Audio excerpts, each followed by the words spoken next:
3000 ಎಕರೆ ಇರುವಂತ ಒಂದು ಅನಿಮಲ್ ಶೆಲ್ಟರ್ನ ಮುಖೇಶ್ ಅಂಬಾನಿ ಅವ್ರ ಮಗ ಅನಂತ್ ಅಂಬಾನಿ ಅವರು ಗುಜರಾತ್ನ ಜಾಮ್ನಗರ್ ಅಲ್ಲಿ ಲಾಂಚ್ ಮಾಡಿದ್ದಾರೆ. ಈ ವಿಷಯ ನಮ್ಮೆಲ್ರಿಗೂ ಗೊತ್ತಿದೆ. ಅದನ್ನ ಯಾಕೆ ಲಾಂಚ್ ಮಾಡಿದ್ದಾರೆ ಅಂಡ್ ಅದರ ಹಿಂದೆ ಇರೋ ರೀಸನ್ಸ್ ಏನು ಅಂಡ್ ಲಾಂಚ್ ಮಾಡಿರೋ ಒಂಥರ ಅನ್ನೋ ಅನಿಮಲ್ ಶೆಲ್ಟರ್ ಅಲ್ಲಿ ಯಾವ ತರ ಫೆಸಿಲಿಟೀಸ್ ಇದೆ, ಈ ತರ ಇಂಟ್ರೆಸ್ಟಿಂಗ್ ಥಿಂಗ್ಸ್ ನ ಈ ವಿಡಿಯೋದಲ್ಲಿ ಇವತ್ತು ತಿಳ್ಕೊಳ್ಳೋಣ. ಸೊ ನೀವಿನ್ನು ನನ್ನ ಚಾನಲ್ ನ ಸಬ್ಸ್ಕ್ರೈಬ್ ಮಾಡಿದ್ರೆ ಪ್ಲೀಸ್ ಸಬ್ಸ್ಕ್ರೈಬ್ ಮಾಡಿ, ಲೈಕ್ ಅಂಡ್ ಶೇರ್ ಮಾಡೋದನ್ನ ಮರಿಬೇಡಿ. ಸೊ ರಿಲಯನ್ಸ್ ಇಂಡಸ್ಟ್ರಿ ಚೇರ್ಮನ್ ಆಗಿರೋ ಮುಖೇಶ್ ಅಂಬಾನಿ ಅವರು ಲಾಸ್ಟ್ ಮಗ ಅನಂತ್ ಅಂಬಾನಿ ಅವರು ಗುಜರಾತ್ನ ಜಾಮ್ನಗರಲ್ಲಿ 3000 ಏಕರ್ಸ್ ಇರುವಂಥ ವಂತಾರ ಅನ್ನೋ ಅನಿಮಲ್ ಶೆಲ್ಟರ್ನ ಲಾಂಚ್ ಮಾಡಿದ್ದಾರೆ. ವಂತಾರ ಅಂದರೆ ಸ್ಟಾರ್ ಆಫ್ ದ ಫಾರೆಸ್ಟ್, ಕಾಡಿನ ನಕ್ಷತ್ರ ಅಂತ.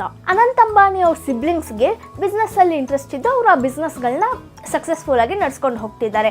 ಆದರೆ ಅನಂತ್ ಅಂಬಾನಿ ಅವ್ರಿಗೆ ವೈಲ್ಡ್ ಲೈಫ್ ಆ್ಯಂಡ್ ಅನಿಮಲ್ಸ್ ಮೇಲೆ ಇರೋ ಲವ್ ಇದು ಇವ್ರನ್ನ ಈ ಥರ ಒಂದು ಅನಿಮಲ್ ಶೆಲ್ಟರ್ನ ಲಾಂಚ್ ಮಾಡೋ ಥರ ಮಾಡಿದೆ. ಸೊ ಅನಂತ್ ಅಂಬಾನಿ ಅವರು ಈ ವಂತಾರ ಫಾರೆಸ್ಟ್ನ ಲಾಂಚ್ ಮಾಡೋಕ್ಕೆ ರೀಸನ್ ಏನಂದ್ರೆ ಇವರೊಬ್ಬ ರಿಲಿಜಿಯಸ್ ಪರ್ಸನ್, ಇವರೊಬ್ಬ ಲಾರ್ಡ್ ಗಣೇಶ್ನ ಭಕ್ತ. ಸೊ ರಿಯಾಲಿಟಿಯಲ್ಲಿ ಲಾರ್ಡ್ ಗಣೇಶ್ನ ನೋಡೋಕ್ಕಾಗಲ್ಲ, ಆದರೆ ಅವರ ಅವತಾರವನ್ನ ಆನೆಗಳ ಮೂಲಕ ನೋಡ್ಬೋದು ಅಂತ ಲಾರ್ಡ್ ಗಣೇಶ್ಗೆ ಟ್ರಿಬ್ಯೂಟ್ ತೋರಿಸೋ ಮೂಲಕ ಇವರು ವಂತಾರನ ಲಾಂಚ್ ಮಾಡಿದ್ದಾರೆ. ಆ ರೀತಿ 3000 ಏಕರ್ಸ್ ಅಲ್ಲಿ ಲಾಂಚ್ ಆಗಿರೋ ವಂತಾರದಲ್ಲಿ ಯಾವ ತರ ಫೆಸಿಲಿಟೀಸ್ ಇದೆ ಅಂತ ನೋಡಿದ್ರೆ, ಪ್ರಪಂಚದಲ್ಲಿ the best modern health care facilities ಇದೆ.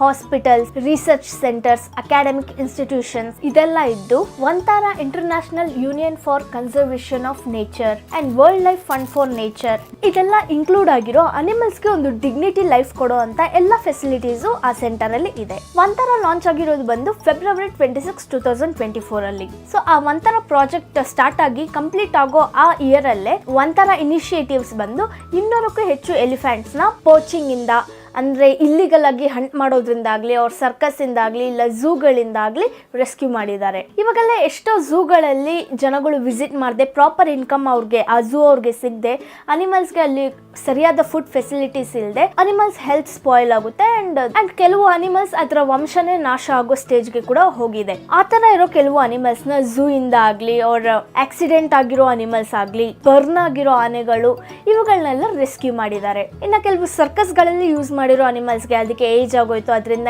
ಏನು ಯೂಸ್ ಇಲ್ಲ ಅಂತ ಗೊತ್ತಾಗಿ ಅದನ್ನ ಬಿಟ್ಬಿಡ್ತಾರಲ್ಲ, ಆ ಥರ ಇರೋ ಕೆಲವು ಅನಿಮಲ್ಸ್ಗಳನ್ನ ಸೇವ್ ಮಾಡಿದ್ದಾರೆ, ರೆಸ್ಕ್ಯೂ ಮಾಡಿದ್ದಾರೆ. ಲೆಪರ್ಡ್ಸ್, ಸ್ನೇಕ್ಸ್, ಬರ್ಡ್ಸ್, ಕ್ರೊಕೊಡೈಲ್ಸ್ ಈ ಥರ ತುಂಬ ಅನಿಮಲ್ಸ್ನ ಇವರು ರೆಸ್ಕ್ಯೂ ಮಾಡಿದ್ದಾರೆ. ಇನ್ನು ಇವರು ಇಂಟರ್ನ್ಯಾಷನಲ್ ರೆಸ್ಕ್ಯೂ ಸೆಂಟರ್ ಆದ ಮೆಕ್ಸಿಕೋ ಆ್ಯಂಡ್ ವೆನೆಜುಯೆಲಾ ಇವ್ರ ಹತ್ರ ಕೂಡ ಕಾಂಟ್ಯಾಕ್ಟ್ ಅಲ್ಲಿ ಇದ್ದಾರೆ ಮೋರ್ ನಂಬರ್ ಆಫ್ ಅನಿಮಲ್ಸ್ ನ ರೆಸ್ಕ್ಯೂ ಮಾಡೋಕೆ. ಸೊ ಈ ರೆಸ್ಕ್ಯೂ ಮಾಡಿರುವಂತ ಎಲಿಫೆಂಟ್ಸ್ಗೆ ಹೈಡ್ರೋಥೆರಪಿ ಪೂಲ್ಸ್ ಇದೆ, ದೊಡ್ಡ ಜಕೂಸಿ ಇದೆ. ಜಕೂಸಿ ಅಂದ್ರೆ ಲೈಕ್ ದೊಡ್ಡ hot water tub and 260 high pressure water jets, ಅಂದ್ರೆ ಫೋರ್ಸ್ ಆಗಿ ಆ 260 ಪೈಪ್ಸ್ ಇಂದ ನೀರ್ ಬರುತ್ತೆ. ಸೊ ದಟ್ ಎಲಿಫೆಂಟ್ಗೆ ಅದೊಂಥರ ಮಸಾಜ್ ಸಿಗುತ್ತೆ. ಈ ತರ ಒಂದು ದೊಡ್ಡ ಎಲಿಫೆಂಟ್ ಜಕೂಸಿ ಇದೆ. ಸೊ ಇದನ್ನೆಲ್ಲ ಮೇಂಟೈನ್ ಮಾಡಿ ನೋಡ್ಕೊಳ್ಳೋದಕ್ಕೆ 500 ಸ್ಟಾಫ್ಸ್ ಇದ್ದಾರೆ. ಅದರಲ್ಲಿ ವೆಟರ್ನರಿ ಡಾಕ್ಟರ್ ಇದ್ದಾರೆ, ನ್ಯೂಟ್ರಿಷನಿಸ್ಟ್ ಇದ್ದಾರೆ, ಪ್ಯಾಥಾಲಜಿಸ್ಟ್ ಇದ್ದಾರೆ. ಸೊ ಇವಾಗ ಇವ್ರು ಏನ್ ಕಟ್ಟಿದಾರೋ ಆನೆಗಳಿಗೋಸ್ಕರ ಹಾಸ್ಪಿಟಲ್, ಅದೇ ಪ್ರಪಂಚದಲ್ಲೇ ಲಾರ್ಜೆಸ್ಟ್ ಹಾಸ್ಪಿಟಲ್ ಅಂಡ್ ಆಲ್ಸೋ ಪ್ರಪಂಚದಲ್ಲೇ ತುಂಬಾ ಮಾಡರ್ನ್ ಫೆಸಿಲಿಟಿ ಇರುವಂತ ಒಂದು ಹಾಸ್ಪಿಟಲ್. ಆ ಹಾಸ್ಪಿಟಲ್ ಅಲ್ಲಿ ಅಡ್ವಾನ್ಸ್ಡ್ ಮೆಡಿಕಲ್ ಇಕ್ವಿಪ್ಮೆಂಟ್ಸ್ ಇದೆ, ಪೋರ್ಟೇಬಲ್ ಎಕ್ಸ್ರೇಸ್ ಇದೆ, ಲೇಸರ್ ಮೆಷಿನ್ ಇದೆ, pharmacy centre, pathology lab, oxygen chamber ಇದೆ. ಸೊ ಆನೆಗಳ ಮೇಲೆ ಫೋಕಸ್ ಮಾಡಿ ಅದಕ್ಕೆ ಪರ್ಸನಲೈಸ್ಡ್ ಕೇರ್ ತಗೊಳ್ಳೋದಕ್ಕೆ ಎಕ್ಸ್ಪೀರಿಯನ್ಸ್ಡ್ ಡಾಕ್ಟರ್ಸ್ ಅಂಡ್ ಸ್ಟಾಫ್ಸ್ ಇದ್ದಾರೆ. ಇನ್ನು ಆನೆಗಳಿಗೆ ಅಲ್ಲಿ ಮುಲ್ತಾನ್ ಮಟ್ಟಿ ಸ್ಪಾ ಇದೆ, ಹಾಟ್ ಆಯಿಲ್ ಥೆರಪಿ ಇದೆ. ಇದನ್ನೆಲ್ಲ ಎಕ್ಸ್ಪೀರಿಯನ್ಸ್ ಇರೋ ಆಯುರ್ವೇದಿಕ್ ಎಕ್ಸ್ಪರ್ಟ್ ಮ್ಯಾನೇಜ್ ಮಾಡ್ತಿದ್ದಾರೆ. ಈ ವಂತಾರ ರೆಸ್ಕ್ಯೂ ಅಂಡ್ ರಿಹ್ಯಾಬಿಲಿಟೇಷನ್ ಸೆಂಟರ್ನ 2100 ಸ್ಟಾಫ್ಗಳು ಮ್ಯಾನೇಜ್ ಮಾಡ್ತಿದ್ದಾರೆ. ಇವರು 200ಕ್ಕೂ ಹೆಚ್ಚು ಲೆಪರ್ಡ್ಸ್ ನ ರೆಸ್ಕ್ಯೂ ಮಾಡಿದ್ದಾರೆ ಅಂಡ್ 1000ಕ್ಕಿಂತ ಜಾಸ್ತಿ ಮೊಸಳೆಗಳನ್ನ ರೆಸ್ಕ್ಯೂ ಮಾಡಿದ್ದಾರೆ. ಓವರ್ ಆಲ್ 43 ಡಿಫ್ರೆಂಟ್ ಸ್ಪೆಸೀಸ್ ಇರೋ 2000 ಅನಿಮಲ್ಸ್ ನ ಇವರು ರೆಸ್ಕ್ಯೂ ಮಾಡಿದ್ದಾರೆ. ಎಲಿಫೆಂಟ್ಸ್, ಲೆಪರ್ಡ್ಸ್, ಬರ್ಡ್ಸ್, ರೆಪ್ಟೈಲ್ಸ್ ಈ ತರ. ಸೊ ಆ ಒಂದು ಸೆಂಟರ್ ಅಲ್ಲಿ ಇರೋ ಫೆಸಿಲಿಟೀಸ್ ಅಲ್ಲಿ ICU, MRI scan, CT scan, x ray, ultrasound, endoscopy, dental scholars, ಇನ್ನ ಸರ್ಜರಿ ಮಾಡುವಾಗ live conference videos, lithotripsy, dialysis ಈ ಎಲ್ಲ ಫೆಸಿಲಿಟೀಸ್ ಕೂಡ ಇನ್ಕ್ಲೂಡ್ ಆಗಿದೆ. ಇವರು ಈ ತರ ಅನಿಮಲ್ಸ್ ನ ಮಾತ್ರ ರೆಸ್ಕ್ಯೂ ಮಾಡೋದಲ್ಲದೆ ಯಾವ ಅನಿಮಲ್ ನ ವಂಶನೇ ಇವಾಗ ನಾಶ ಆಗೋ ಸ್ಟೇಜ್ ಅಲ್ಲಿ ಇದೆಯೋ ಅದನ್ನ ಕೂಡ ರೆಸ್ಕ್ಯೂ ಮಾಡಿ ರೀಪಾಪ್ಯುಲೇಟ್ ಮಾಡೋ ಪ್ರೋಗ್ರಾಮ್ ನ ಕೂಡ ನಡೆಸ್ತಿದ್ದಾರೆ. ಮುಲ್ತಾನಿ ಮಟ್ಟಿ ಸ್ಪಾ ಏನಕ್ಕೆ ಮಾಡಿದ್ದಾರೆ ಅಂದ್ರೆ ಇವಾಗ ಆನೆಗಳು ಕಾಡಲ್ಲಿರುವಾಗ ಸ್ಯಾಂಡ್ ಮರಳು ಇದನ್ನೆಲ್ಲ ಮೈ ಮೇಲೆ ಹಾಕೊಳ್ಳೋದು ಈ ತರ ಮಾಡುತ್ತೆ. ಸೊ ಅದನ್ನ ರೆಪ್ರೆಸೆಂಟೇಟ್ ಮಾಡೋಕ್ಕೋಸ್ಕರ ಇಲ್ಲಿ ಮುಲ್ತಾನಿ ಮಟ್ಟಿ ಸ್ಪಾನ ಕ್ರಿಯೇಟ್ ಮಾಡಿದ್ದಾರೆ. ಅಂಡ್ 4ರಿಂದ 5 ಆಯುರ್ವೇದಿಕ್ ಸ್ಪೆಷಲಿಸ್ಟ್ ಅಲ್ಲಿ ಇದ್ದಾರೆ. ಸೊ ಆನೆಗಳಿಗೋಸ್ಕರ ಕಟ್ಟಿರುವಂತ ಆ ಒಂದು ಹಾಸ್ಪಿಟಲ್ 65,000 ಸ್ಕ್ವೇರ್ ಫೀಟ್ ನ ಆಕ್ಯುಪೈ ಮಾಡಿದೆ. ಅಂಡ್ ಅದರ ಹೈಟ್ ಬಂದು 25,000 ಮೀಟರ್ಸ್. ಇನ್ನು ಅವರು ರೆಸ್ಕ್ಯೂ ಮಾಡೋ ಕೆಲವು ಆನೆಗಳಿಗೆ ನಡೆಯೋಕ್ಕೂ ಆಗದೆ ಇರೋ ರೀಸನ್ ಇಂದ ಕ್ರೈನ್ ಇನ್ಸ್ಟಾಲ್ ಆಗಿರೋ 20ಕ್ಕಿಂತ ಹೆಚ್ಚು ಆಂಬ್ಯುಲೆನ್ಸ್ಗಳನ್ನ ಅಲ್ಲಿ ಇಟ್ಕೊಂಡಿದ್ದಾರೆ. ಸೊ ಆನೆಗಳಿಗೋಸ್ಕರ ಹಾಸ್ಪಿಟಲ್ಸ್ ಆಗಲಿ, ಸ್ಪಾಸ್ ಆಗಲಿ, ಅದಕ್ಕೆ ಜಕೂಸಿ ಆಗಲಿ, ಈ ಥರ ಸೋ ಮೆನಿ ಫೆಸಿಲಿಟೀಸ್ ಅಲ್ಲಿದೆ.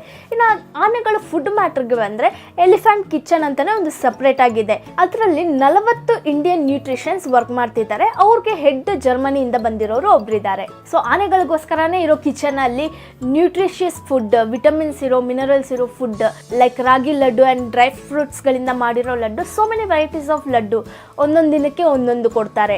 ಅಂಡ್ ಲಡ್ಡೂಸ್ ಮಾತ್ರ ಅಲ್ಲದೆ ಅದಕ್ಕೆ ವಾಟರ್ ಮೆಲನ್ ಜ್ಯೂಸ್ ಆಗಲಿ ಅಂಡ್ ಕಿಚಡಿ ಆಗಲಿ, ಇನ್ನು ಡಾಕ್ಟರ್ಸ್ ಅದಕ್ಕೆ ಟ್ರೀಟ್ ಮಾಡೋವಾಗ ಇಲ್ಲ ಬ್ಲಡ್ ತಗೊಳ್ಳೋವಾಗ ಅದಕ್ಕೆ ಟ್ರೀಟ್ ಕೊಡೋಕೆ ಪಾಪ್ಕಾರ್ನ್ ಆಗಲಿ, ಈ ಥರ ಸೋ ಮೆನಿ ವೆರೈಟೀಸ್ ಆಫ್ ಫುಡ್ನ ಆನೆಗಳಿಗೆ ಕೊಡ್ತಿದ್ದಾರೆ. ಸೊ ಒಂಥರ ಅನ್ನೋ ಅಷ್ಟು ದೊಡ್ಡ ಫಾರೆಸ್ಟ್ ಆಯಿತು. ಆ್ಯಂಡ್ ಅದೊಂದು ಝೂ ಥರ, ಅದರಲ್ಲಿ ತುಂಬ ಸೋ ಮೆನಿ ಇಂಟ್ರೆಸ್ಟಿಂಗ್ ಥಿಂಗ್ಸ್ ಇರೋ, ಫೆಸಿಲಿಟೀಸ್ ಇರೋ ಅಂತ ಒಂದು ಏರಿಯಾ. ಇನ್ನು ಅವರ ಪ್ರೀ ವೆಡ್ಡಿಂಗ್ ಸೆಲೆಬ್ರೇಷನ್ಗೆ ಗೆಸ್ಟ್ ಎಲ್ಲ ಬರ್ತಾರೆ. ಸೊ ಅವ್ರನ್ನೆಲ್ಲ ಝೂ ಸಫಾರಿ ಮಾಡಿಸ್ತೀರಾ ಅಂತ ಕೇಳಿದಾಗ ಇದು ಎಂಟರ್ಟೈನ್ಮೆಂಟ್ ಪರ್ಪಸ್ಗೆಲ್ಲ ಕಂಪ್ಲೀಟ್ಲಿ ಅನಿಮಲ್ಸ್ಗೆ ಸರ್ವ್ ಮಾಡೋಕೆ ಆ್ಯಂಡ್ ಅವ್ರನ್ನ ರೆಸ್ಕ್ಯೂ ಮಾಡೋದಕ್ಕೆ ಈ ಪರ್ಪಸ್ಗೋಸ್ಕರನೇ ನಾನು ಮಾಡಿರೋದು ಅಂತ ಅನಂತ್ ಅಂಬಾನಿ ಅವರು ಹೇಳಿದ್ದಾರೆ. ಸೊ ಇಷ್ಟೆಲ್ಲ ಫೆಸಿಲಿಟೀಸ್ ಇರೋ ಒಂತಾರದಲ್ಲಿ ರೆಸ್ಕ್ಯೂ ಮಾಡಿರೋ ಅನಿಮಲ್ಸ್ ಎಲ್ಲ ಲಕ್ಕಿ ಅಂತಾನೆ ಅನ್ಬೋದು. ಟೈಮ್ಗೆ ಒಳ್ಳೆ ನ್ಯೂಟ್ರಿಷಿಯಸ್ ಫುಡ್, ಅದಕ್ಕೆ ಸ್ಪಾ ಆಗಲಿ, ಜಕೂಸಿ ಆಗಲಿ, ಮಸಾಜಸ್ ಆಗಲಿ, ವಾವ್. ಈ ರೆಸ್ಕ್ಯೂ ಮಾಡಿರೋ ಎಲ್ಲ ಅನಿಮಲ್ಸು ಒಳ್ಳೆ ಡಿಗ್ನಿಟಿ ಲೈಫ್ನ ಲೀಡ್ ಮಾಡೋ ಥರ ಅರೇಂಜ್ ಮಾಡಿ ಕೊಟ್ಟಿದ್ದಾರೆ. ಸೊ ನಿಜವಾಗ್ಲೂ ಅನಂತ್ ಅಂಬಾನಿ ಗ್ರೇಟ್ ಜಾಬ್ ಅಂತ ಹೇಳ್ಬೋದು. ನನಗಂತೂ ಪರ್ಸನಲಿ ಅವ್ರ ಮೇಲೆ ತುಂಬಾ ರೆಸ್ಪೆಕ್ಟ್ ಗೇನ್ ಆಯಿತು.